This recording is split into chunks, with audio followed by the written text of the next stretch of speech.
A'udzu billahi minasyaitonir rajim. Bismillah, alhamdulillah, assalatu ala rasulillah. Assalamualaikum warahmatullahi wabarakatuh. Alhamdulillah, alhamdulillahirabbil alamin wa bihi nasta'in ala umuri dunya waddin. Assalatu wassalamu ala asyrafil anbiya'i wal mursalin wa ala alihi wa sahbihi ajmain. Amma ba'du. Bapak-bapak dan ibu-ibu sekalian yang rahmat Allah, pertama alhamdulillahirabbil. Marilah kita bersyukur kepada Allah atas segala nikmat yang Allah berikan. Salat dan salam kita haturkan kepada Rasulullah sallallahu alaihi wasallam. Ada hal yang perlu kita fahami, yaitu tentang hubungan keimanan dengan kekuasaan. Kenapa? Atau nanti disebut fikih tamkin. Karena ada sebagian kaum muslimin merasa heran. Misalkan kok ustadz berpolitik? Emang di partai politik ada ustadz? Hari ini kita akan melihat landasan mukmin berpolitik.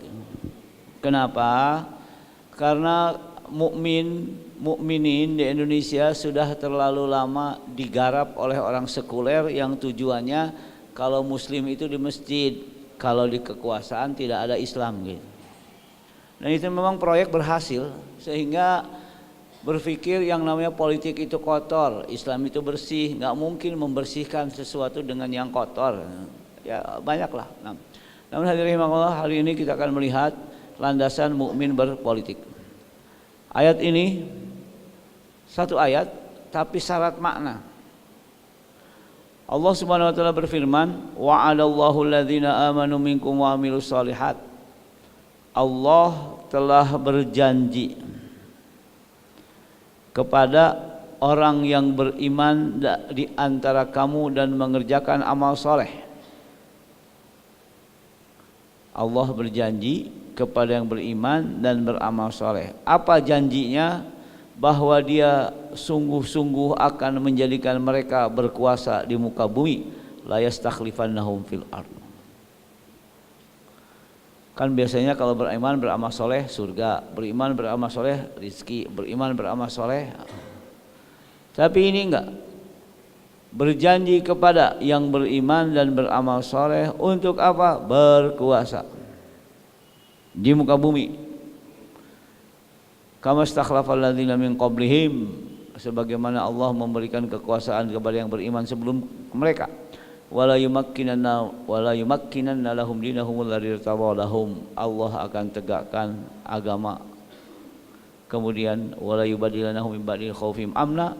Allah akan mengganti, dulu mereka ketakutan sekarang tenang.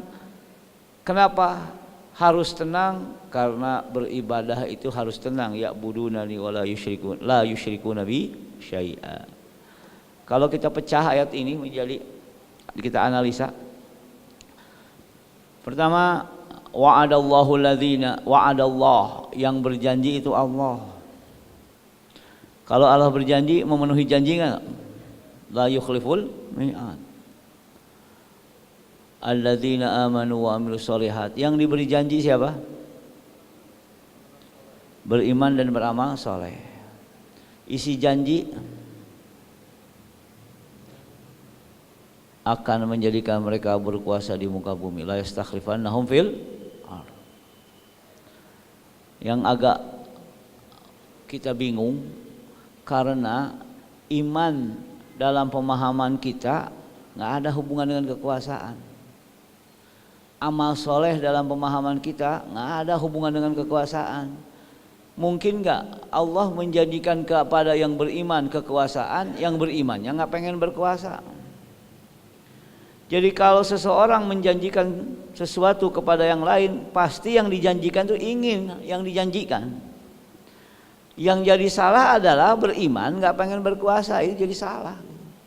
Kenapa? Masa Allah berjanji akan memberikan kekuasaan yang beriman yang nggak pengen berkuasa, gimana? Maka teori orang sekuler tentang udahlah mukmin di masjid saja. Kapan ustadz ada? Kematian, penguburan di masjid. Politik tidak ada. nanti akan kita lihat apakah ustadz berpolitik atau tidak setelah ini. Namun kita pahami dulu iman dan amal soleh seperti apa yang dijanjikan kekuasaan. Berarti imannya, yang berimannya pengen berkuasa, berarti imannya yang melahirkan keinginan berkuasa. Mungkin nggak Allah menjanjikan kekuasaan kepada yang berimannya nggak pengen berkuasa? Pengennya apa? Di masjid aja sudah.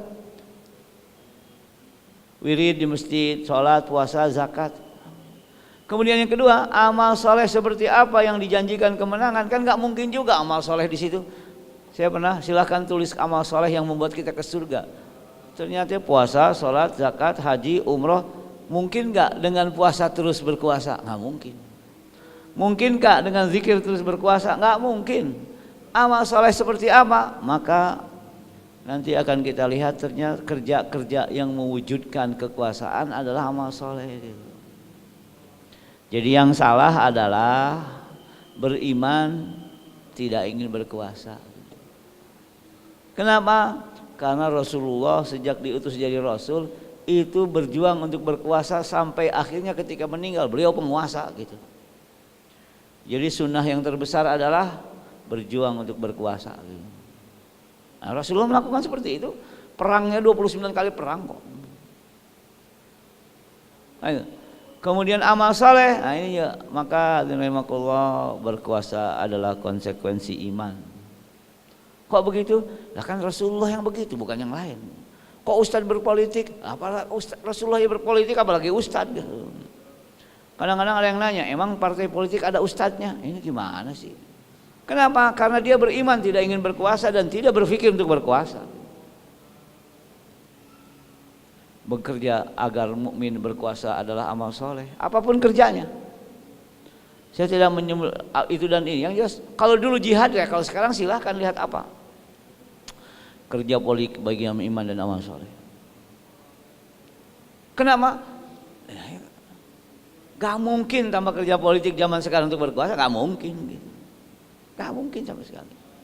Jadi yang aneh adalah bertauhid tapi tidak ingin berkuasa, itu aneh loh, aneh betul. Kenapa? Orang soleh setelah siapa? Orang soleh Abu Bakar As-Siddiq, penguasa atau bukan? Penguasa. Kenapa? Harus kopi dengan yang namanya politik gitu. Nah, rahimakumullah, ini yang terkadang kita menjadi salah, yaitu apa? Sekularisasi. Bagaimana yang namanya urusan puasa, sholat, mukmin itu di masjid saja, di luar masjid nggak usah ada urusan mukmin. Dulu tidak ada ekonomi Islam, mulai berkembang. Nah, itu. Sekarang yang harus sadar betul adalah bahwa kerja politik bagian iman dan amal soleh. Karena dengan itu akan selaras dengan janji Allah memberikan kekuasaan kepada yang beriman. Pertanyaan selanjutnya, kenapa harus berkuasaan? Atau mungkin apakah aneh ustadz bekerja dalam bidang politik?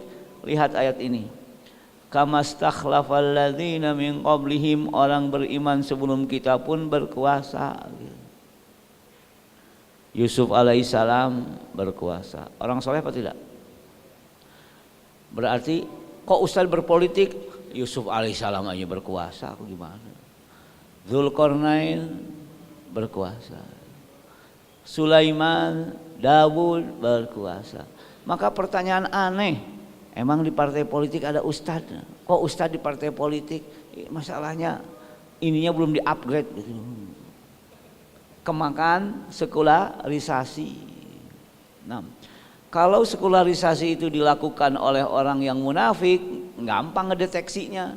Tapi sekularisasi dilakukan oleh yang rajin sholat, itu yang susah kita ngelawannya. Kenapa? Karena nggak paham-paham gitu. Siapa? Wallahu a'lam. Kama stakhlafal ladzina min qablihim. Kok berpikir politik? Orang soleh sebelum kita juga berpolitik, kenapa kita tidak gitu? Ah ini, kenapa berkuasa? Kalau berkuasa, wala yumakkinanna lahum dinahum murtadallahum, yaitu apa? Allah dengan berkuasa agama yang Allah ridhai tegak. Coba saya ingin, ketika Rasulullah di Madinah, di Mekah tidak berkuasa, Rasulullah sempat ketika sujud diinjak lehernya oleh Uqbah bin Abi Mu'ayth dan nggak bisa ngelawan. Tapi ketika Rasulullah di Madinah datang orang mengatakan Muhammad berbuat adillah, sahabat bilang Rasulullah biar saya tebas lehernya. Apa yang membedakan? Jadi yang dimaksud kekuasaan dalam bagi orang beriman adalah wala yumakkinanna lahum dinahumul ladzi tadalahum, dengan berkuasa agama yang Allah ridhai tegak. Karena memang nggak mungkin. Kapan berhala bisa dihabisi di Mekah, di depan Ka'bah? Ketika Rasulullah menguasai Mekah, Fathu Mekah, dikuasai habis. Tapi ketika Rasulullah di Mekah dan tidak berkuasa, itu berhala cuma ditonton, nggak dihancurin. Jadi memang kemudian yang selanjutnya wala yubaddilannahum min ba'di khaufi amna. Ketika berkuasa yang tadinya takut jadi aman, dengan berkuasa rasa takut hilang dengan diganti rasa aman. Kenapa harus aman? Masalahnya ibadah juga perlu keamanan. Ya'budunani la yusyrikuna bi syai'a. Hadirin rahimakumullah, kalau lihat di peta dunia antum akan mendapatkan apa? Minoritas muslim selalu ditindas karena tidak berkuasa. Di Filipina jadi, di Thailand Selatan Buddha yang menindasnya, di Rohingya Buddha juga, di Jammu Kashmir Hindu, di Uighur orang komunis. Semana memang konsekuensinya berkuasa, beribadah dengan tenang, nggak berkuasa. Maka saya kira ada salah kalau seandainya ingin beriman, ingin masuk surga, tapi amal solehnya jauh. Seperti yang pernah disampaikan sebelumnya, am hasibtum an tadkhulul jannata wa lam ya'lamillahu alladziina jahadu minkum wa ya'lama as-sabirin. Sahabat ditanya sama Allah, emang kalian bakalan masuk surga sedangkan belum jihad dan belum pernah sabar dalam jihad? Kok begitu? Masalahnya kita menyangka masuk surga ini puasa, sholat, zakat selesai, masuk surga. Padahal nggak pernah mikirin untuk kemenangan agama, ini masalah lagi gitu. Yang pernah disampaikan di sebelumnya dalam fikih demonstrasi. Hadirin rahimakumullah, tujuan berkuasa bukan untuk yang enggak. Kenapa? Karena kalau tujuan berkuasa untuk dunia, duluan ke neraka itu. Seorang sahabat datang ke Rasulullah, bapak saya pejabat, dia ingin saya jadi pejabat gantiin dia. Kata Rasulullah, yang namanya jabatan itu hakun, memang harus. Ngurus manusia dengan jabatan itu harus. Akan tetapi kata Rasulullah, innal urfa'u finnar, akan tetapi pejabat itu paling dekat ke neraka. Loh bagaimana? Mendingan nggak usah. Masalahnya kalau nggak usah, tadi kata Rasulullah, penting akan tetapi hati-hati maksudnya. Kenapa? Ada politik jurusan ke neraka, ada politik jurusan ke akhirat, ke surga. Kalau ini politiknya jurusan ke surga. Kenapa? Ketika berkuasa, agama ditegakkan, menciptakan keamanan sehingga orang beribadah tenang. Gitu. Adzan juga nggak ada yang protes. Gitu. Adzan tidak ada yang protes. Oleh karena itu hadirin rahimakumullah, dalam hal ini ayat ini sudah menjelaskan kepada kita bahwa kekuasaan adalah konsekuensi dari sebuah keimanan. Nah, kalau begitu mari kita berpikir dengan apa kita beramal soleh yang akan dijanjikan berkuasa, iman seperti apa yang dijanjikan berkuasa. Maka kembali kalau masalah at-tamkin, makkana yumakkinu tamkinun, dalam bahasa Arab disebut Allah makkana yumakkinu adalah kekuasaan dan kedudukan. Allah berfirman inna makkanna lahu fil ard, Allah memberikan kekuasaan kepada Dzulqarnain di muka bumi. Berarti makkana yumakkinu, diberi kekuasaan. At-tamkin itu kekuasaan. Ada dalam Al-Qur'an. Ada yang mengatakan tidak ada politik dalam Quran. Oke. Kata politik tidak ada dalam Quran secara tersurat, tapi tersirat banyak. Begini, saya ingin memberikan ilustrasi sekali lagi masalah tersurat tersirat. Al-Quran itu kalau kita baca dengan tersurat nggak ketemu politik, tapi kalau dengan tersirat banyak ayat politik. Kenapa? Contoh gini, tersurat tersirat dalam bahasa Indonesia. Ada seorang guru berkata kepada muridnya, ini kelas kotor. Maka murid itu nggak boleh memahami kelas kotor. Kalau memahami kelas kotor itu gurunya marah. Maksud dari kelas kotor adalah bukan kelas kotor, tapi apa? Bersihin. Kan gitu. Kalau Allah mengatakan kalau nanti apa? Kalian diberi kekuasaan, amaru bil ma'ruf wa nahi 'anil munkar. Maksudnya ya berkuasalah. Jadi bukan wahai orang beriman berkuasalah kalian. Enggak, tapi kita bisa memahami oh kalau begitu gitu. Dalam sebuah ruangan ada AC, ada listrik, cuman panas. Kemudian bilang, "Ruangan panas ya?" "Oh iya, belum dinyalain." Padahal dia cuma ngomong ruangan panas ya. Maksudnya makna tersirat bukan makna tersurat. Jadi kalau baca Quran, Allah memberitakan kita akan diberi kekuasaan. Oh kalau begitu kita dijanjikan. Salah. Kalau Allah menjanjikan berarti nyuruh gitu. Berarti apa? Nyuruh. Jadi bukan masalah janji. Maka dalam usul fikih ada al-khabar yuradu bihil amr. Allah memberi kabar tapi maksudnya nyuruh gitu. Contoh wal mutallaqat yatarabasna bi anfusihinna, maksudnya nyuruh. Kan khobar berita tapi maksudnya nyuruh gitu. Berita maksudnya ngelarang ada gitu.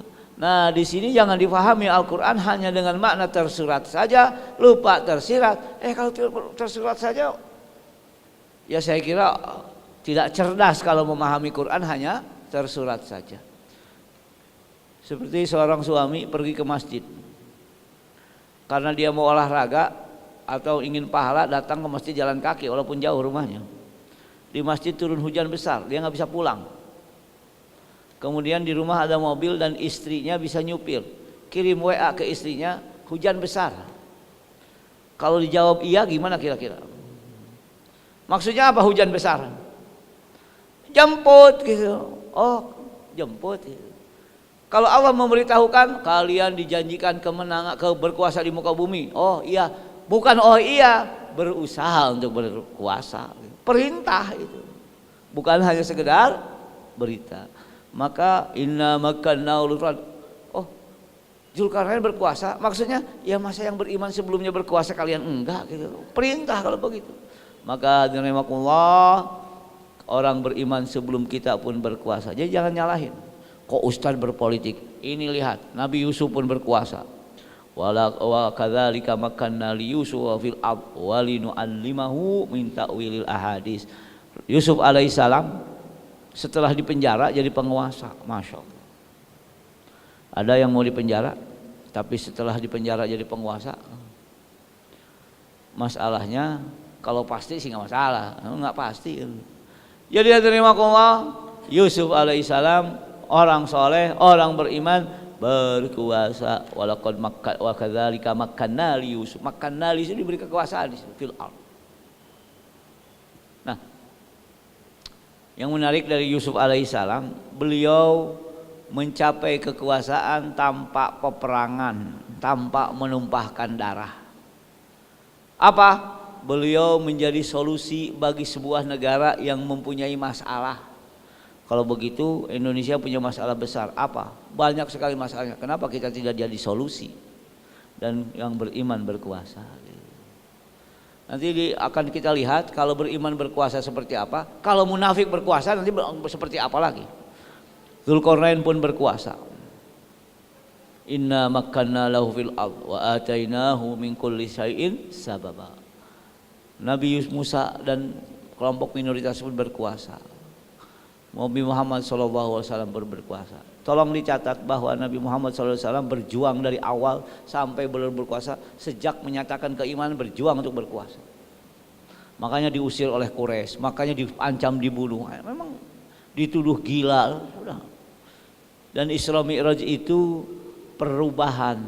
Jadi Isra Mi'raj itu kalau ditarik sirah 11 tahun setengah. Di tengah-tengahnya itu Isra Mi'raj. 23 tahun kan dakwahnya, 11 setengah, di tengah-tengahnya Isra Mi'raj. Isra Mi'raj itu terjadi ketika Islam dalam keadaan sangat lemah dan Rasulullah ketika itu diancam dibunuh oleh Quraisy. Diisrokan, dimi'rajkan, setelah itu dakwah kembali bangkit lagi dan mencapai kejayaannya. Tapi memang yang namanya perjuangan sampai ketika sudah sampai titik terendah baru hasil. Coba bayangkan Rasulullah dakwah di Mekah 11 tahun atau 11,5 tahun menghasilkan 70 orang. 70 orang. Ingat hadirin rahimakumullah, berkuasa adalah tuntutan keimanan. Kenapa? Nanti kita lihat. Syarat berkuasa iman, amal soleh, ibadah, tidak musyrik. Maksudnya iman seperti apa, amal soleh seperti apa, ibadah seperti apa, tidak musyrik seperti apa yang melahirkan kekuasaan. Keimanan tidak terwujud sempurna tanpa kekuasaan. Ya, kenapa? Karena banyak sekali hal yang membutuhkan kekuasaan. Kemudian hadirin rahimakumullah, sunnatullah dalam tamkin, kita lewat saja sederhana ini. Pasti kita harus melangkah pertama ingin berubah. Kemudian ada persaingan, yaitu apa? Ketika Rasulullah di Mekah berdakwah ada persaingan sehingga diancam dibunuh. Memang ada persaingan. Kemudian bertahap. Nah, tidak boleh begini, sudahlah kita ini nggak usah berjuang ingin berkuasa. Kita dakwah dulu sajalah. Siapkan dulu masyarakatnya. Ketahuilah yang namanya perjuangan itu harus bertahap. Ketika belum mencapai sasaran jangan diremehkan dulu. Namanya bertahap itu pasti tidak 100% Islami.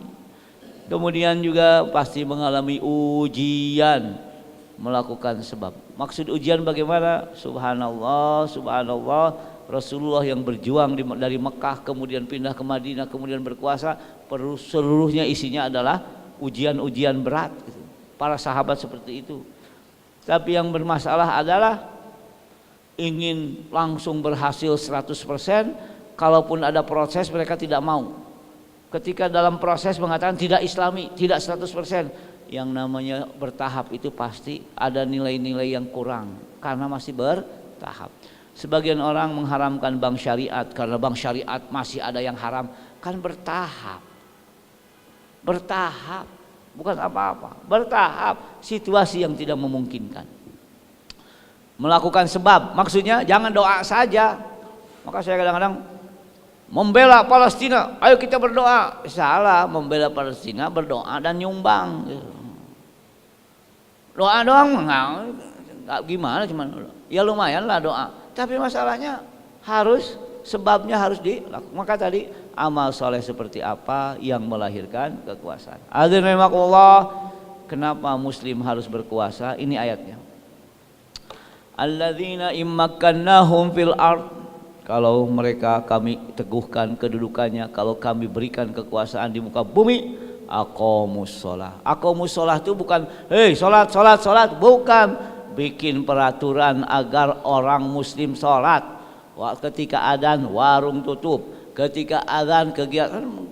Bukan masalah nyuruh sholat, tapi masalahnya adalah membuat undang-undang supaya orang pada sholat. Membuat balai rehabilitasi orang nggak sholat, yang nggak sholat dimasukin ke situ, baru keluar kalau udah sholat, kayak narkoba sekalian. Yang lebih bahaya mana? Narkoba atau nggak sholat? Nggak sholat lebih parah. Kenapa? Dalam Islam nggak sholat itu termasuk daruriyat, yaitu apa? Kalau nggak sholat sama dengan nggak hidup tuh orang gitu. Aqamu, bikin undang-undang. Wa atuz zakah, bikin undang-undang yang orang bayar zakat. Maksudnya nggak mau bayar zakat suruh penjara ya selesai. Penjara khusus orang nggak bayar zakat. Kira-kira bayar nggak? Jadi yang difikirkan bukan amaru bil ma'ruf, dakwah, kerjakan sholat, kerjakan amaru bil ma'ruf, bukan, bikin undang-undang. Wa nahu 'anil munkar, bikin undang-undang. Kenapa? Ya kan efektif kalau bikin undang-undang. Kata Gubernur Jakarta, ketika Alexis akan ditutup, nggak usah pakai demo, tanda tangan aja, memang melalui peraturan gitu. Nggak usah pakai satpol pp yang gede-gede badannya, mama kirim, memang melanggar, mau diapain lagi? Tapi di demo habis-habisan nggak ditutup-tutup. Kenapa? Karena pejabatnya berkepentingan juga. Jadi hadirin rahimakumullah, bukan masalah politik yang kotor, tapi lihat ayat ini mengatakan ketika berkuasa sangat mudah. Aqamus shalah. Paling tidak adzan nggak dilarang lah. Wa atuz zakah. Karena ketika Kamal Atatürk berkuasa di Turki, adzan nggak boleh pakai bahasa Arab. Sholat Jumat nggak boleh. Gimana? Tapi kalau mukmin berkuasa, semuanya dirubah, adzan bahasa Arab lagi gitu. Aqamu sholat. Jadi tujuannya adalah tadi disebutkan juga dalam ayat sebelumnya, iqamatuddin, mendirikan agama. Jadi ada yang merasa kita kan udah sholat, kita kan puasa. Coba tanya, siapapun yang berbisnis di Indonesia ingin berbisnis lebih tidak dengan yang haram, sulitnya minta ampun. Kenapa? Karena ekonominya dibangun di atas haram. Saya tanya, yang haram itu pacaran atau pernikahan? Pacaran. Yang dibatasi yang halal, membatasi umur pernikahan. Ada yang membatasi umur pacaran nggak? Memang terbalik-balik sudah. Oleh kata hadirin makullah, kalau mukmin berkuasa meredam mungkar. Al mu'minuna wal mu'minat ba'duhum min ba'd,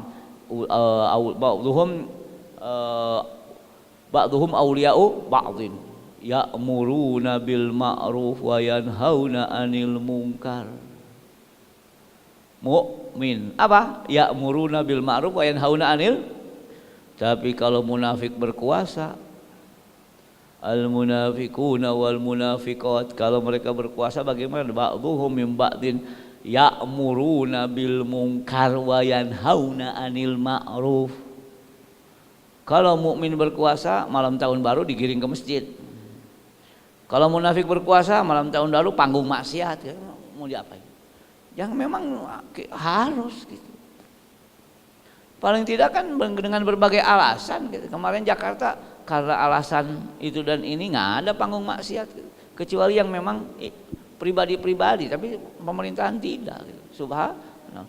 Jadi hadirin makullah, jangan meremehkan yang namanya kekuasaan. Karena lihat, kalimat amaro ya'muru itu perintah dari atas ke bawah. Kalau tidak dilakukan dihukum, namanya amaro. Kalau anjuran itu bukan amaro. Yang sering kita lakukan bukan amar ma'ruf, yang sering kita lakukan anjuran ma'ruf. Yaitu apa? Karena kalau dilanggar nggak diapa-apain. Tapi kalau amaro bil ma'ruf, kalau dilanggar saya hukum. Nah, itu namanya amaro bil ma'ruf. Jadi ya'muru dengan yanha itu secara tersirat membutuhkan sesuatu yang bernama kekuasaan. Caranya bagaimana? Itu kan masalah cara. Kalau dulu dengan jihad, sekarang dengan apa itu silahkan. Tapi nilainya dulu harus ada dalam diri kita.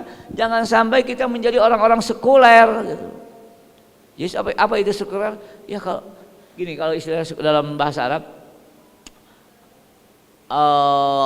yang namanya urusan agama, urusan pendeta, urusan kekuasaan, urusan kaisar gitu. Wa malil qaisar falil qaisar wa malil Jadi pendeta urus aja pendeta di gereja gitu kalau dulu. Terus penguasa ya diurus sama penguasa. Sedangkan dalam Islam tidak dibedakan. Manusia terbaik Muhammad SAW saja penguasa. Maka tidak boleh dipisahkan. Kembali hadirin rahimakumullah, dalam hal ini karena Islam itu baik, maksudnya kalau kita yakin Islam itu baik, maka kita Indonesia kita isi dengan baik Islam. Kalau kita nggak yakin Islam itu baik, munafik gitu. Mau dibilang munafik atau dibilang mukmin? Mukmin yakin Islam baik dan isilah Indonesia dengan Islam. Kayaknya Islam nggak baik, munafik. Terus bukan? Ya memang maju mundur kendor.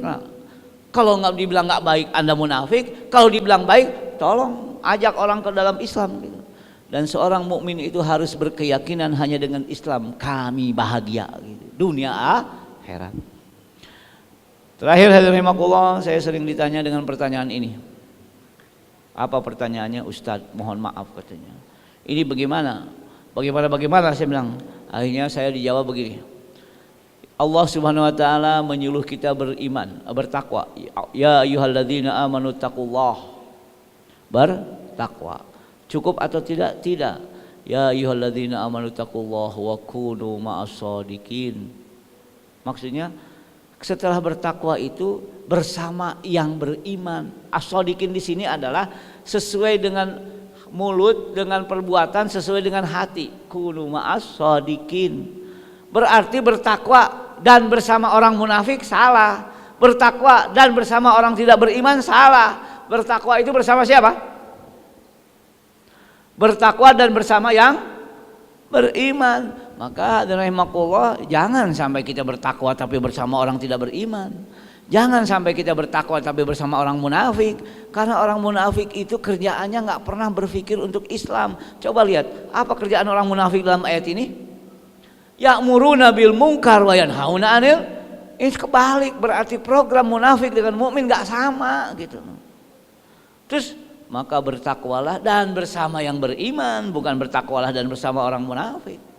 Dan orang munafik kerjaannya tidak pernah berpikir untuk kepentingan Islam, mereka berpikir untuk menghancurkan Islam ini sendiri. Lihat ayat ini, ya'muruna bil munkar wa yanhanu 'anil ma'ruf. Dan bertentangan dengan kepentingan mukmin, yaitu apa? Ya'muruna bil ma'ruf wa yanhauna 'anil munkar. Maka jangan biarkan mereka membikin undang-undang rusak, runyem kalau mereka bikin undang-undang. Ya mau tidak mau LGBT itu haram. Akan tetapi Sultan Brunei menghukum pelaku LGBT apa? Seluruh hotel yang dia miliki diboikot oleh orang-orang. Itulah kerjaan. Jadi orang mukmin itu ingin ke surga, orang munafik dan orang kafir ingin ke neraka. Ya beda program gitu.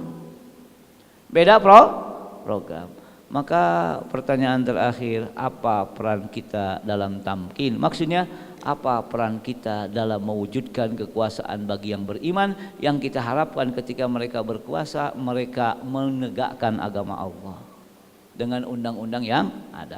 Sering menjadi pertanyaan begini, Ustaz, dalam kondisi Indonesia kayaknya sama aja, enggak sama saja. Maka yang paling memungkinkan,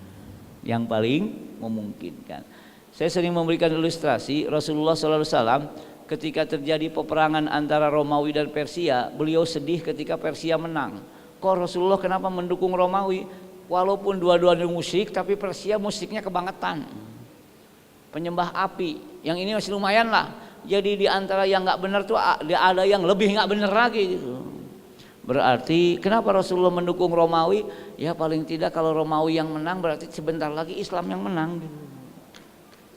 Disitulah yang kita pahami tentang ada namanya fiqhu al-waqi'.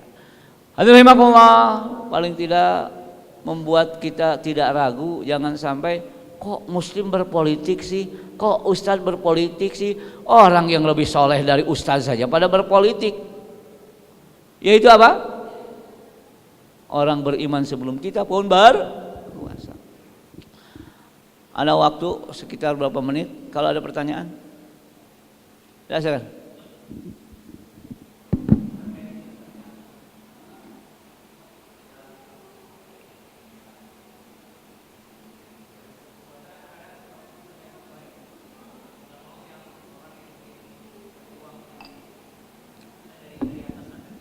Ya.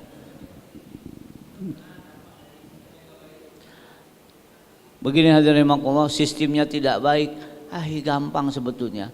Kalau nih saya mengibaratkan demokrasi itu bagaikan teko. Kalau kita diisi dengan orang Islam keluar Islam itu, kalau diisi dengan munafik keluar munafik itu, yang tinggal diisi saja. Terus bagaimana? Kalau kita yang dominan kita kok gimana? Kan sisinya tidak baik, tinggal dirubah sisinya. Kan kesepakatan demokrasi itu. Kalau semua sepakat dirubah ya dirubah juga. Ya jangan sampai terkontaminasi dengan apa pemikiran orang sekuler yang sangat berharap kita tidak berpolitik gitu. Seperti mereka berharap kita tidak berekonomi gitu. Ya alhamdulillah sekarang ekonomi udah rame. Tinggal satu lagi, politik yang sudah rame. Saya ngajar di ekonomi syariat. Ketika saya ngajar saya bilang gini, yang menarik di Indonesia adalah hukum fikih harus tunduk dengan undang-undang. Kenapa? Karena ya bank syariat itu harus tunduk dengan apa? Undang-undang. Akhirnya fikih bank syariat direkayasa agar sesuai undang-undang. Saya mikir Masya Allah, aturan Allah harus tunduk kepada aturan manusia. Ya Allah. Dan itu yang terjadi. Terus bagaimana? Makanya saya kalau ekonominya mau 100% Islami, rubah dulu undang-undangnya. Terus yang mengatakan bank syariat itu haram, tidak mau berpolitik, saya bilang ini nggak nyambung gitu. Kalau mau 100% Islami harus berpolitik. Kenapa rubah undang-undangnya? Karena yang terjadi adalah kenapa bank syariat seakan-akan sama saja? Karena bank syariat harus menyesuaikan undang-undang. Jadi yang berkuasa apa? Undang-undang. Terus fikih ngikutin undang-undang. Kayak tadi, yang haram dibatasi, yang halal dibatasi, yang haram nggak dibatasi. Kan pusing kita. Bukan masalah sistemnya, siapa yang mengisinya gitu. Masalah sistem, kalau yang mengisinya benar, hasilnya baik juga kok. Orang Turki sekarang, di Turki itu mana ada parlemen berjilbab dulu. Dulu ada namanya Marwah, orang partai Arbekan dulu. Masuk ke parlemen pakai jilbab, diketok-ketok semuanya sampai dia keluar. Sekarang ibu negaranya berjilbab. Berarti perubahan itu sedikit-sedikit. Masih memungkinkan selama kitanya berperan. Selama kitanya berperan. Tapi kalau mukmin mengatakan demokrasi haram, nggak kebayang saya. Itu nanti bank syariah tambah haram nanti. Kenapa? Undang-undangnya nggak bisa dirubah. Nah, ada yang lain? Jangan.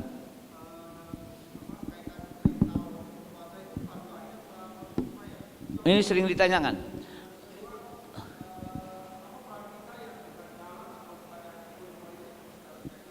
Nah, ini sering ditanyakan. Yang berkuasanya memang fardu kifayah, tapi berjuangnya fardu ain. Emang kita mau semua jadi presiden kan nggak mungkin. Mau jadi menteri semua ribut nanti.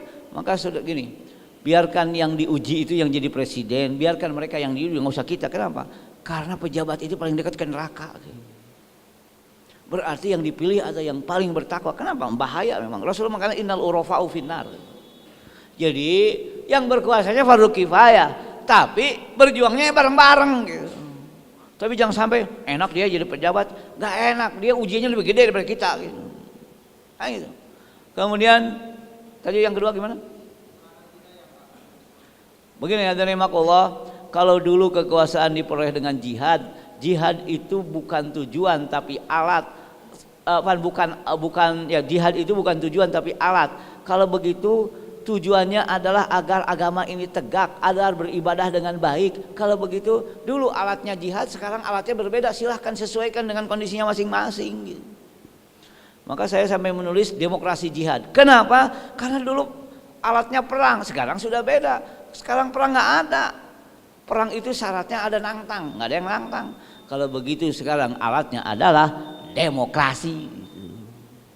Maka dari sudut apapun kita akan mengatakan bahwa dalam kondisi sekarang kita harus terlibat dalam demokrasi agar yang memilih baik kan itu pemilu berkualitas menghasilkan pemilu berkualitas. Pemilu yang berkualitas misalkan orang mukmin yang ikut pemilunya hasilnya yang beriman yang ingin menegakkan agama Allah, bukan yang terbalik.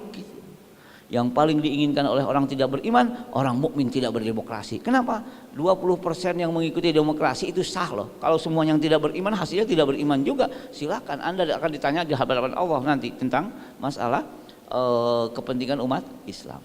Saya kira ini hadirin rahimakumullah, tolong difahami bahwa di sana ada ayat yang difahami secara tersirat bahwa kita wajib terlibat dalam memenangkan agama Allah, sedangkan yang jadi pejabatnya fardu kifayah. Barakallahu li wa lakum. Assalamualaikum warahmatullahi wabarakatuh.